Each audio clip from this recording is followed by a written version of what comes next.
Inflação brasileira e a indexação. Ficou faltando discutir a funcionalidade da inflação, ou seja, quais são as funções que a inflação cumpre.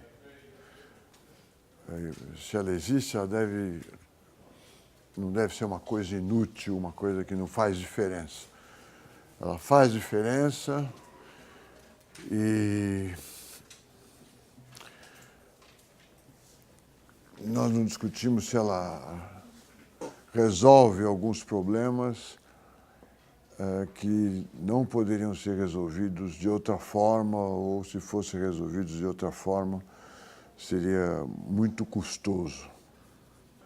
Mas não há razão para a gente discutir isso agora, porque daqui até o fim desse semestre nós vamos discutir tópicos onde a questão do papel da inflação é muito importante.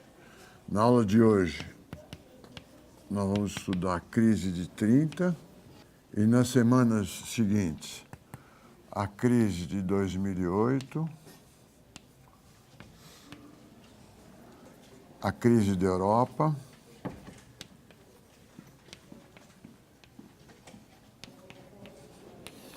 e, na última semana, o regime de metas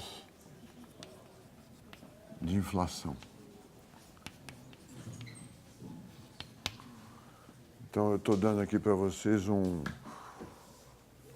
roteiro do nosso final de semestre. Nós temos até lá, eu acho que 18 aulas, e elas vão ser distribuídas dentro desses tópicos. Antes de entrar na crise de 30, alguma questão sobre a inflação, o que nós vimos na aula passada, ou sobre o andamento do curso? Pois não. A diferença que você falou do plano real para os outros planos de estabilização é que para os outros planos faltava uma âncora. No caso do plano real, justamente a diferença foi que o FHC tinha resolvido o problema da dívida externa e aí tinha os dólares para poder conseguir estabilizar. Exatamente. Porque o que você falou está absolutamente correto. Pelo menos do meu ponto de vista, essa é a diferença. A existência de uma âncora que possibilitou a estabilização dos preços. Por isso que não é por acaso que a gente estudou, fez a discussão de como é que se resolveu a hiperinflação alemã. Um ponto de vista, nesta classe apresentado pelo Kagan, foi a solução do déficit. Outro ponto de vista, do Gustavo Franco, não foi a solução do déficit, foi a âncora cambial. Tá certo? É uma discussão infindável. Os autores do plano real diriam que o que resolveu a inflação foi o controle do déficit. Mas se vocês olharem o que aconteceu com o déficit depois do plano real, não parece verdade. A participação da dívida no PIB, quando o plano real começou, era 20%. Lá pelo ano 2002, ela era 40%. Portanto, houve um crescimento grande da dívida em relação ao PIB. Se a dívida cresceu, o déficit cresceu. Portanto, o meu ponto de vista é que a taxa cambial, a âncora, dada pela taxa cambial, foi fundamental para o sucesso do plano real. O que faz sentido do ponto de vista teórico. O controle da demanda agregada, depois de um plano de estabilização, é muito difícil. Um plano de estabilização gera se for bem sucedido, gera um otimismo em toda a economia que aumenta o consumo, aumenta a demanda de investimentos e, portanto, é difícil controlar a demanda agregada apenas controlando o déficit. A âncora exerce um papel fundamental. Junto com o Plano Real vieram reformas importantes e negociações importantes. A negociação da dívida dos estados, que era grande, é mais ou menos uma situação parecida com a da Europa, né? O Banco Central é nacional, as dívidas estaduais eram impagáveis, porque eram dívidas decorrentes de déficit público interno, de dívida externa, era uma grande confusão. Foi toda renegociada, a dívida foi assumida pelo governo federal e os estados e municípios fizeram um plano de pagamentos desta dívida, que até hoje não foi paga. Tem sido paga todos os anos, todos os meses, com uma fração da receita tributária dos estados e dos municípios. Então, houve uma modificação também importante de reestruturação do setor financeiro. Foram criadas as agências de regulamentação, que vocês hoje conhecem, Agência Nacional de Transportes, Agência Nacional de Telecomunicações, Agência Nacional de Energia Elétrica, ANEEL, e assim por diante. Aconteceram reformas no Estado brasileiro importantes. Foram criadas a possibilidade de... Foi criada uma lei de reforma administrativa, onde apareceu a possibilidade de se criar organizações sociais ou organizações sociais de interesse público, as OSs e as OCIPs, e várias outras reformas ocorreram. Mas a inflação, sem dúvida, foi dependente do estabelecimento da âncora cambial, o que só era possível depois da renegociação da dívida externa. E o Brasil foi o último país da América Latina a renegociar a dívida externa, porque pelo seu tamanho era maior e é mais difícil de ser digerida pelo sistema de bancos que eram credores do Brasil, particularmente os bancos americanos, que eram os mais importantes credores, mas havia credores ingleses, franceses e alemães. Por isso que nós tardamos tanto a renegociar a dívida externa. Hoje nós vamos falar da crise de 30.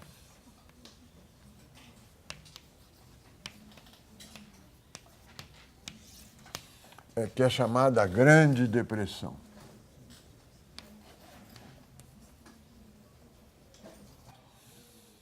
Ela aparece aos olhos de todos nós pela crise da Bolsa.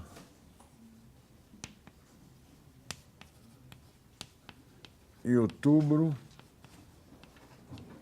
de 1929. A Bolsa Americana, que subia rapidamente, chegava a níveis estratosféricos. Em outubro de 1929, os preços despencam, e essa crise é chamada em inglês de The Great Crash, o grande desastre. Há sobre ela um livro interessante com esse nome, um livro fácil do Galbraith.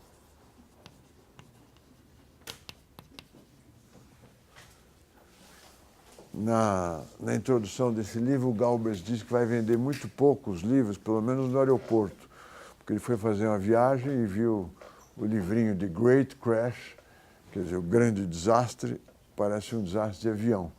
Então ele ficou preocupado que na introdução ele fala, puxa, acho que não vai vender nada, porque vender um livro desse no aeroporto, poucos viajantes vão querer comprar. Mas é um livro curioso. Esse fato espetacular, a queda da Bolsa, é o que mais chama a atenção de todos os observadores. Há lendas de que aconteceram vários suicídios de investidores na Bolsa que pulavam de prédios em Wall Street ou no centro de Manhattan.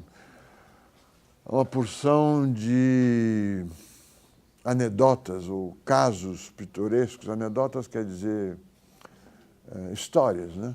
Histórias interessantes sobre a grande crise da Bolsa de 1929. Mas ela é muito mais importante do que apenas a queda da Bolsa.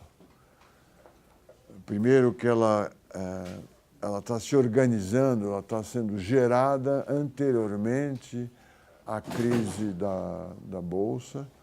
Ela começa nos anos 27 e 28. Nós estamos no período posterior à Primeira Grande Guerra. O período anterior à Primeira Grande Guerra, o período 1873-1914, como eu lembrei para vocês aqui, é um período de prosperidade e estabilidade. O período entre as guerras, 1918, 1945, é marcado por grandes instabilidades e recessões. Nós estudamos a hiperinflação da Alemanha, da Polônia, da Áustria, da Tchecoslováquia, da Hungria, que ocorreu nesse período. Estudamos a questão dos pagamentos de transferência, os pagamentos de reparação exigidos da Alemanha. São fatos espetaculares desse período. E outro fato espetacular é a crise de 1930. Ela joga o desemprego,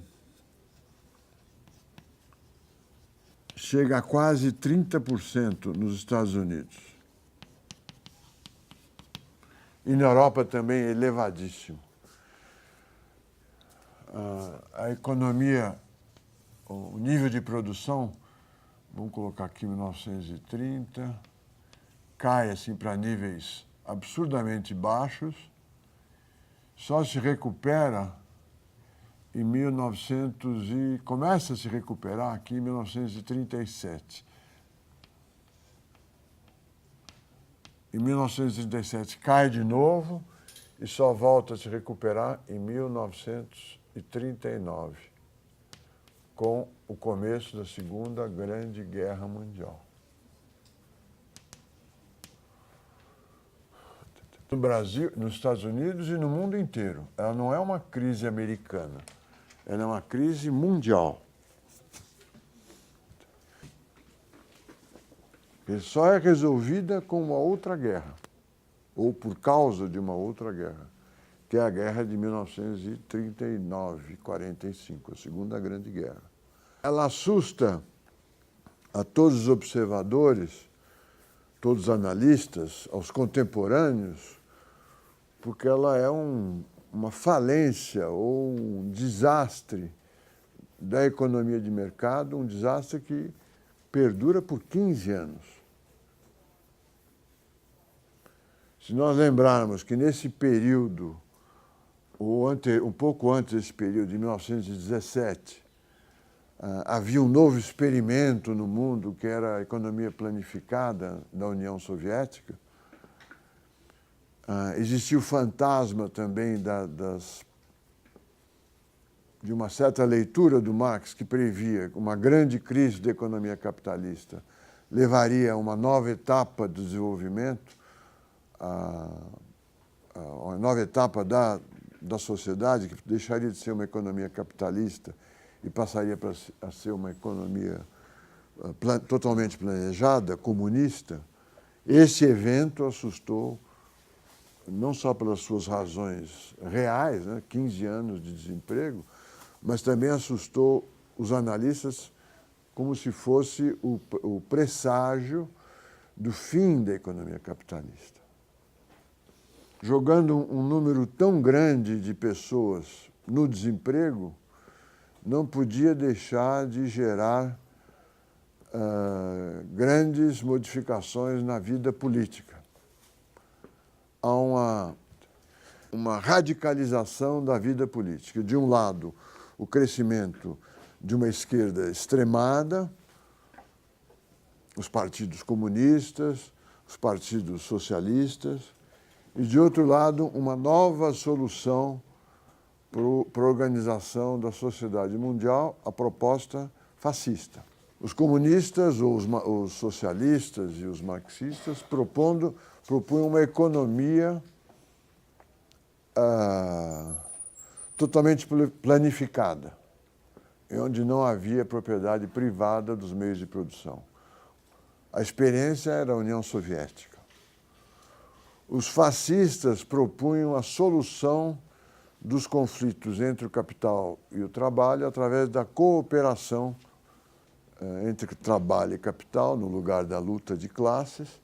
Cooperação essa coordenada e instituída pelo Estado. Então, aparecem as leis trabalhistas, as corporações no Brasil, a legislação trabalhista. Trabalho e capital não deveriam ser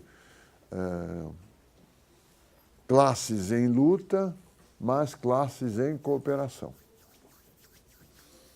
É o experimento italiano do Mussolini e é o experimento nazista do Hitler. Ambos horrorosos, não sei, estou procurando uma palavra, terríveis passagens da vida política e da civilização ocidental.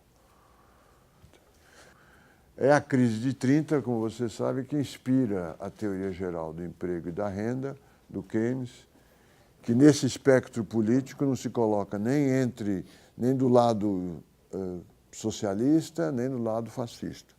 Ele se propõe a salvar o capitalismo de si mesmo. Se bem que alguns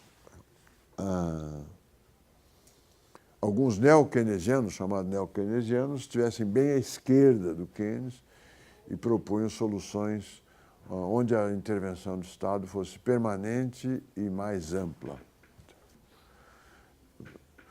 Além de ser um período interessante para que nós possamos aprender como é que a nossa civilização funciona, ele é interessante também pela similaridade ou pelas comparações que podem ser feitas com a crise de 2008, que até hoje persiste. Nos Estados Unidos há uma radicalização de posições, o Partido Republicano passa a ser dominado por um grupo conservador extremado, sem profundidade teórica ou sem levar em conta a complexidade da civilização ou da economia capitalista atual, mas que ganha peso político através dos vários Tea Parties. Tea Parties, eu aprendi, não é um partido, não é um segmento, mas quase um nome a vários grupos defensores de uma proposta libertária extrema.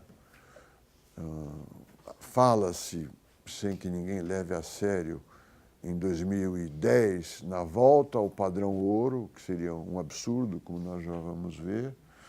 Fala-se que o Estado tem que desaparecer, tem que ser mínimo minimorum, esse é o discurso do Tea Party. Fala-se em fim do Banco Central americano, não precisa ninguém regular o sistema monetário, é uma proposta que radicaliza o fim da participação do Estado na economia. É como se cada um deixado por si mesmo pudesse, é um individualismo extremo, né, pudesse resolver os problemas da economia americana e da economia mundial. É surpreendente que esse mesmo conjunto de propostas libertárias é misturado com uma visão religiosa também conservadora, que se coloca contra o casamento gay, contra o aborto, a favor da vida, adota posições muito conservadoras quando chega ao comportamento que deveria ser prescrito, proposto para a economia americana. Do lado oposto, entre os não conservadores, que em inglês chamariam liberais, em português chamariam... é difícil, em português os não neoliberais seriam o quê? Progressistas, não teriam nome, progressistas, dinossauros, a esquerda. Não há um movimento, pelo menos nos Estados Unidos, de radicalismo equivalente. Apesar da crise de 2008, a voz que propõe intervenção, correção dos problemas de mercado, apoio ao desemprego, não tem nem o extremismo, nem a força da voz dos conservadores. Na Europa, a mesma coisa. As últimas eleições francesas mostram mais uma vez o crescimento do partido da Frente de Liberação Nacional, acho que é assim que é o nome, né? De Jean-Marie Le Pen e da sua filha, que são xenófobos, a filha menos do que o pai, mas têm uma visão negativa com relação aos imigrantes, são conservadores, são nacionalistas. E do lado do movimento radical, vamos dizer, de esquerda, há um crescimento do Partido Comunista e o vencedor é um sujeito de esquerda, mas socialista, moderado, que é o Hollande. Vamos ver o que vai ser a proposta dele. A Alemanha, mais uma vez, como nós vimos na Hiper de 30, na Hiper de 23 e agora, vamos ver, é um participante importantíssimo na crise europeia e com uma posição conservadora ao extremo, em parte por causa daquela experiência de hiperinflação de 1923, que marcou a vida alemã definitivamente. Então, a analogia com 2008 é muito forte. Na Grécia, dois partidos extremos, um de direita, outro de esquerda, não conseguem fazer uma coalizão, criar um governo de coalizão para retirar a Grécia do desemprego, estagnação e recessão em que ela está envolvida há 2 anos já, ou 3, e se prevê uma permanência dessa recessão por longo tempo. A mesma coisa na Espanha, o partido do governo enfrentando dificuldades. Em Portugal não parece ser este o caso. Mas há uma radicalização da vida política em 2008 que nos assusta por nos lembrar da radicalização que ocorreu nos anos 30, que acabou gerando o nazismo na Alemanha, o fascismo na Itália e a Segunda Grande Guerra Mundial. Portanto, é um tema de maior interesse para todos nós. Quer dizer, é um tema de interesse, mesmo que existisse a crise de 2008, mas é mais interessante ainda já que existe a crise de 2008. É aqui que aparece, se vocês lerem o livro Hayek versus Keynes,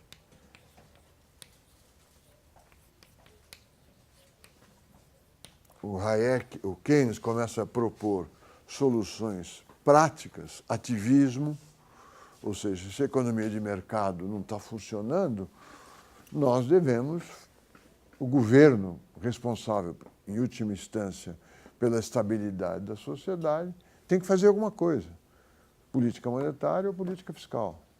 Ele diz que a política monetária é ineficaz, então vamos fazer política fiscal. Tem um problema, a sociedade não resolve, o governo deve resolver. Porque ele tem a força e a responsabilidade para resolver, para não deixar a sociedade e a economia chegarem a uma desorganização total com essa taxa de desemprego e com essa recessão. Em última análise, essa é a proposta do Keynes. Vamos fazer alguma coisa.